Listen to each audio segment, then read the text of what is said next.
अस्सलाम वालेकुम स्टूडेंट। आज हम 10th class chemistry chapter number 3 का नेक्स्ट लेक्चर लेकर आए। आज के लेक्चर में बेसिकली पढ़ना है हमने diversity and magnitude of organic compound. हमने ये देखना है कि हमारे पास जो ऑर्गेनिक कंपाउंड इतनी ज़्यादा मिकदार में पाए जाते हैं तो उसकी वजह क्या है, उसकी डाइवर्सिटी क्या है, उसका मैग्नीट्यूड क्या है, किस वजह से हमारे पास जो ऑर्गेनिक कंपाउंड है इतनी ज़्यादा तादाद के अंदर पाए जाते हैं। अब देखिए हमारे पास हमें पता है कि हमारे पास जो पीरियोडिक टेबल है तो उसके अंदर 118 एलिमेंट पाए जाते हैं और जो यहाँ पे सिर्फ कार्बन एटम इससे जो बनने वाले कंपाउंड वो कितने हमारे पास 10 मिलियन मीन कि 1 करोड़ हमारे पास क्या मॉलिक्यूल है, 1 करोड़ से भी ज़्यादा मॉलिक्यूल है। अब इसके अलावा जो पास 117 एलिमेंट उनके इतने कंपाउंड है जितने सिर्फ एक कार्बन एटम जो है उस अकेले के हमारे पास क्या कंपाउंड है और उन कंपाउंड को बेसिकली हम कहते हैं ऑर्गेनिक कंपाउंड। अब इसकी रीज़न क्या है, किस वजह से हमारे पास जो कार्बन है उसकी इतना ज़्यादा तादाद के अंदर हमारे पास क्या जब कंपाउंड पाए जाते हैं, तो वो हमने आज बेसिकली क्या अपना रीज़न पढ़नी है। मीन कि हम 4 रीज़न पढ़ेंगे। सबसे पहले हम पढ़ेंगे कैटिनेशन, उसके बाद पढ़ेंगे हम आइसोमरिज्म, देन उसके बाद हम पढ़ेंगे मल्टीपल बॉन्डिंग एंड देन उसके बाद हम पढ़ेंगे कोवलेंट बॉन्ड स्ट्रेंथ। मीन कि ये हमारे पास 4 रीजन है। इस वजह से हमारे पास जो ऑर्गेनिक कंपाउंड है वो ज़्यादा मिकदार में पाए जाते हैं एज कम्पेयर टू जो दूसरे हमारे पास एलिमेंट है हमारे पास पीरियोडिक टेबल के अंदर। किसी एलिमेंट के 2 होते हैं, किसी के 3, किसी के 4, किसी के 5, किसी के 10 हमारे पास होते हैं। तो इस तरह से उनके तो कम हमारे पास कंपाउंड होते हैं, मगर हमारे पास एक कार्बन के इतने 10 लाख उनके 10 मिलियन उनके 1 करोड़ हमारे पास कैसे मॉलिक्यूल हो सकते हैं। तो सबसे पहले हमारे पास जो इसकी रीजन है ना वो है हमारे पास कैटिनेशन। तो हमने देखना बेसिकली कैटिनेशन क्या है हमारे पास, क्या है हमारे पास कैटिनेशन। कैटिनेशन अब कैटिनेशन की हम क्या करेंगे, डेफिनेशन पढ़ेंगे, फिर इसके बाद रीजन पढ़ेंगे कौन कौन से एलिमेंट कैटिनेशन शो कर सकते हैं, फिर साथ हमने क्या करना एग्जांपल के साथ इसे हमने क्या करना एक्सप्लेन भी करना है। तो अब देखते हैं कि हमारे पास कैटिनेशन क्या है। कैटिनेशन बेसिकली ये हमारे पास एक एटम की एबिलिटी होता है कि किसी के साथ क्या बने, अपने एटम के साथ क्या बॉन्ड बॉन्ड बनाए, और बॉन्ड बनाए तो उससे क्या बने वो या तो लॉन्ग चेन बनाए या फिर हमारे पास क्या बने एक बड़ी सी रिंग बनाए। वो जो एबिलिटी होती है हमारे पास उसे हम बेसिकली क्या कहते हैं कैटिनेशन कहते हैं। कहते हैं कैटिनेशन कहते हैं the ability of carbon atom, the ability of a carbon atom to link with other carbon atom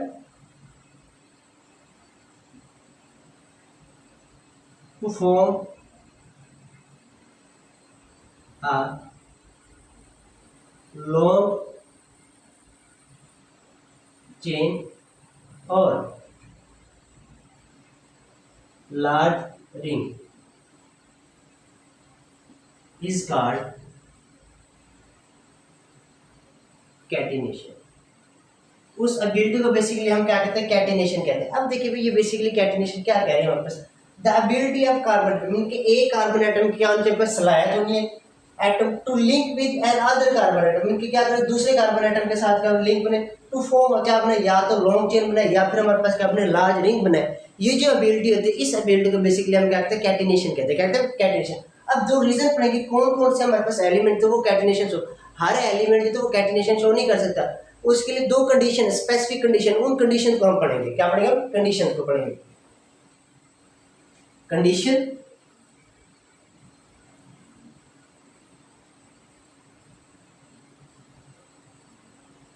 for element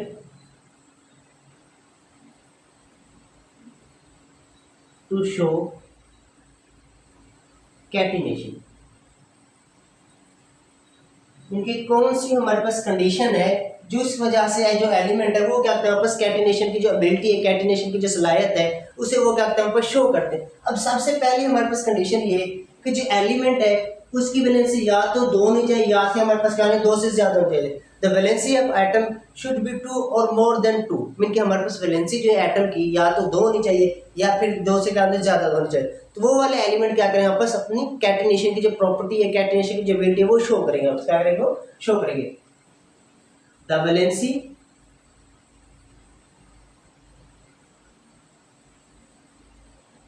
of an atom should be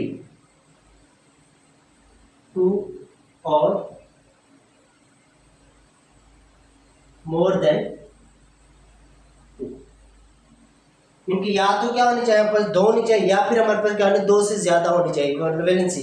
तब हमारे पास क्या होगा, एलिमेंट की जो चांस होगी वो कैटिनेशन क्या करेगा, शो करेगा हमारे पास। अब उसके बाद सेकंड वाला हमारे पास है, सेकंड वाले हमारे पास ये बात करते हैं कि जो एलिमेंट है वो जो अपने अपने एटम के साथ बॉन्ड बनाए ना, अपने एलिमेंट के एटम के साथ बॉन्ड बनाए, तो वो वाला बॉन्ड जो है वो स्ट्रॉन्ग होना चाहिए एज कम्पेयर टू वो दूसरे एलिमेंट के साथ बने।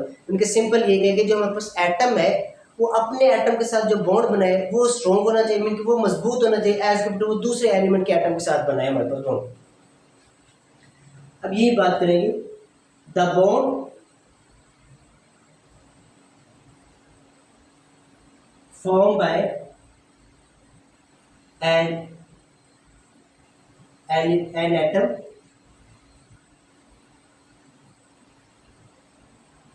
of an element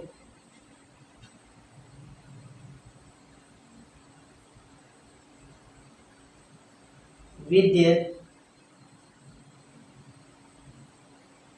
own atom should be stronger than other atom, other। दूसरी कंडीशन ये, उनकी दूसरी कंडीशन ये कह रहे हैं कि जो हमारे पास एक एटम है जो कि कैटिनेशन शो कर रहा है उसकी वैलेंसी जो होनी चाहिए, उसको जो हमारे पास वैलेंसी जो है वो 2 या 2 से ज़्यादा, ये पहली बात की। फिर उसके बाद ये कि जो एटम का जो बॉन्ड है अपने एटम के साथ जो होना चाहिए वो स्ट्रॉन्ग होना चाहिए एज कम्पेयर टू कि दूसरे एटम के साथ हमारे पास जो बॉन्ड बने वो हमारे पास कहना वीक होना चाहिए। अब फॉर एग्जाम्पल के तौर पर हम देखते हैं, अब हम एग्जाम्पल देखते हैं, अब हम एग्जाम्पल देखते हैं, एग्जाम्पल के जरिए हम इसे अच्छे से समझेंगे। अब देखिए भी हम कहते हैं हमारे पास 2 एलिमेंट है, एक हमारे पास क्या है, कार्बन है, एक कार्बन है हमारे पास, और दूसरा कौन सा हमारे पास, सिलिकॉन, सिलिकॉन। अब देखिए भी दोनों की हमारे पास जो वैलेंसी है वो 4 है, कार्बन की भी वैलेंसी 4 है और सिलिकॉन की भी वैलेंसी हमारे पास क्या 4 है। मगर इसमें से जो कार्बन है ये क्या करते हैं, ये शो करते हैं कैटिनेशन, मगर इसके बाद जो सिलिकॉन है वो कैटिनेशन शो नहीं करता। अब रीजन पड़ेगी किस वजह से जो कार्बन है वो शो करते हैं और किस वजह से हमारे पास शो नहीं करता। अब देखिए पहले रीजन के मुताबिक देखिए इसकी भी वैलेंसी 2 से ज्यादा है, इसकी वैलेंसी भी 2 से ज्यादा है, तो दोनों को फिर कैटिनेशन शो करनी। अब दूसरी वाली कंडीशन देखते हैं, क्या इस कार्बन कार्बन का जो बॉन्ड था वो स्ट्रॉन्ग होता है या फिर सिलिकॉन सिलिकॉन का जो बॉन्ड था वो हमारे पास कहते हैं स्ट्रॉन्ग होता है। अब देखिए भी यहाँ पर हम देखेंगे जो कार्बन एटम का जो बॉन्ड होता है हमारे पास दूसरे कार्बन एटम के साथ, वो उसको ब्रेक करने के लिए जो हमारे पास एनर्जी रिक्वायर होती है वो हमारे पास एनर्जी रिक्वायर होती है हमारे पास 355 किलो जाउल पर मोल, इनके 355 किलो जाउल पर मोल एनर्जी रिक्वायर होगी अगर एक कार्बन एटम का दूसरे कार्बन एटम के साथ जो बॉन्ड है उसको ब्रेक करने के लिए। कितनी एनर्जी, इतनी। अब इसी तरह से अगर हम सिलिकॉन सिलिकॉन भी देखें, सिलिकॉन सिलिकॉन इनके एक सिलिकॉन का जो एटम है वो दूसरे सिलिकॉन के एटम के साथ बॉन्ड बने तो उसको ब्रेक करने के लिए जो हमें एनर्जी रिक्वायर होती है वो हमारे पास 200 किलो जाउल पर मोल। अब देखिए ये जो बॉन्ड है ये हमारे पास क्या होगा, एक दूसरे कार्बन के एक कार्बन एटम दूसरे कार्बन एटम का जो बॉन्ड है वो स्ट्रॉन्ग हो गया, सिलिकॉन सिलिकॉन का लिए क्या होगा बस। अब दूसरी कंडीशन किसी और एटम के साथ देखते हैं क्या वो स्ट्रॉन्ग है। अब हम देखते हैं कार्बन का बॉन्ड देखते हैं किसके साथ, ऑक्सीजन के साथ। अब कार्बन के जो ऑक्सीजन के साथ बॉन्ड होते हैं इसको ब्रेक करने के लिए हमारे पास कितनी एनर्जी रिक्वायर्ड है, 351 किलो जाउल पर मोल, इतनी एनर्जी में क्या रिक्वायर्ड। अब कार्बन सिलिकॉन जो ऑक्सीजन का जो बॉन्ड होता है इसको जो हम एनर्जी रिक्वायर्ड होती है 452 किलो जाउल पर मोल। अब देखिए भाई ये जो है दूसरी कंडीशन के मुताबिक कार्बन जो है वो तो हमारे पास सही है मगर सिलिकॉन जो है वो नहीं। अब हमने कहा था कि जो एटम जो है अपने एटम के साथ जो बॉन्ड बना है वो स्ट्रॉन्ग हो जाए एज कम्पेयर टू दूसरे एटम के साथ। अब देखिए कार्बन कार्बन का जो बॉन्ड है वो स्ट्रॉन्ग है, कार्बन ऑक्सीजन का जो बॉन्ड है ये तो वीक है हमारे पास, मीनके इसको इतनी एनर्जी रिक्वायर है इसको ज्यादा, मीनके जिसको जितना ज्यादा एनर्जी रिक्वायर बॉन्ड उतना क्या स्ट्रॉन्ग। अब देखिए सिलिकॉन सिलिकॉन का जो बॉन्ड है वो आपको उसे कितनी एनर्जी रिक्वायर है 200 किलो जूल, मीनके ये वीक हो गया। अब हमारे पास सिलिकॉन जो ऑक्सीजन ये बॉन्ड स्ट्रॉन्ग हो गया, इसका एनर्जी कितनी चाहिए 452 किलो जूल हमारे पास एनर्जी चाहिए। तो इससे मुराद ये हो कि जो हमारे पास कार्बन है वो हमारे पास क्या करता है कैटिनेशन शो करता है एंड जो हमारे पास सिलिकॉन है वो कैटिनेशन शो नहीं करता हमारे पास। अब यही बात करेंगे यहाँ पर, this is the reason, this is the reason, ये वजह है due to which the carbon atom show catenation, catenation. अब यही रीजन है जिस वजह से जो कार्बन एटम वो क्या करता है वापस कैटिनेशन शो करता है, कैटिनेशन का जो फिनोमिना आता है उसे वो क्या करता है वापस शो करता है। अब उसके बाद सेकंड वाला हमारे पास है वो वापस है मल्टीपल बॉन्डिंग। सेकंड वाला वापस की प्रॉपर्टी है मल्टीपल बॉन्डिंग। अब मल्टीपल बॉन्डिंग की वजह से हमारे पास जो कार्बन है वो मुख्तलिफ किस्म का हमारे पास क्या होता है ऑर्गेनिक कंपाउंड बनाता है, मल्टीपल बॉन्डिंग। अब देखिए भी मल्टीपल बॉन्डिंग में हम ये बात करेंगे जो कार्बन एटम तो ये टेट्रावैलेंट होता है, ये अपनी टेट्रावैलेंसी को क्या करने के लिए सेटिस्फाई करने के लिए दूसरे एटम के साथ या तो डबल बॉन्ड बनाते हैं या फिर सिंगल बॉन्ड बनाते हैं या फिर हमारे पास क्या ट्रिपल बॉन्ड। जब वो डबल ट्रिपल सिंगल बॉन्ड बनाते हैं उससे हमारे पास क्या होते हैं ऑर्गेनिक कंपाउंड की भी क्लास भी क्या होती है चेंज है। अब जैसे क्लास उनकी चेंज होगी उनकी बॉन्ड की वजह से तो हमारे पास ऑर्गेनिक कंपाउंड की तादाद भी वैसे वैसे क्या हो जाएगी बस बढ़ती जाएगी हमारे पास।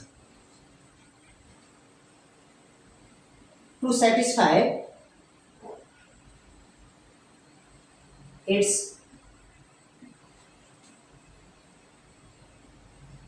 tetravalency, the carbon atom form multiple bonding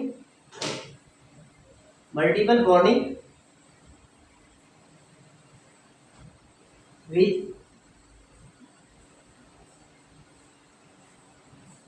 other carbon atom।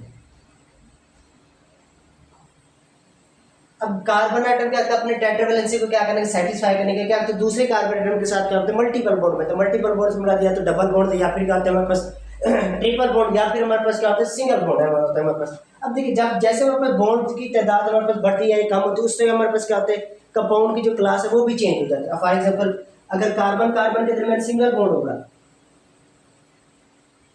वो ने हम क्या कहेंगे अल्केन कहेंगे, क्या कहेंगे अल्केन।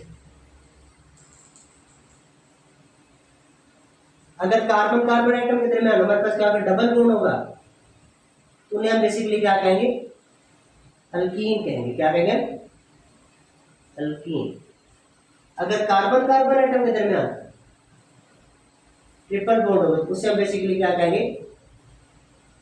अल्काइन। अब देखिए भी बॉन्ड की वजह से हमारे पास क्या हो गया हमारे पास कंपाउंड की क्लास चेंज। अब जैसे कंपाउंड की क्लास चेंज इनके हमारे पास क्या होगी तादाद भी चेंज हो जाएगी। इस वजह से हमारे पास क्या होता है कंपाउंड की जो तादाद है वो ऑर्गेनिक कंपाउंड की वो क्या होता है बस बढ़ती है। तो ये जो था बस आज के लेक्चर जिसके अंदर हमने पढ़ा है सबसे पहले हमने पढ़ा कैटिनेशन, उसके बाद हमने पढ़ा मल्टीपल बॉन्डिंग। ये दो रीजन पढ़े जिस वजह से हमारे पास क्या होते हैं ऑर्गेनिक कंपाउंड जो ज्यादा तादाद में पाए जाते हैं। नेक्स्ट लेक्चर में हमारे पास जो दो बच गए हमारे पास कौन सी आइसोमरिज्म और दूसरा हमारे पास कोवलेंट बॉन्ड स्ट्रेंथ, इसको हमने पढ़ना है। इस वजह से भी हमारे पास ऑर्गेनिक कंपाउंड की तादाद ज्यादा पाई जाती है।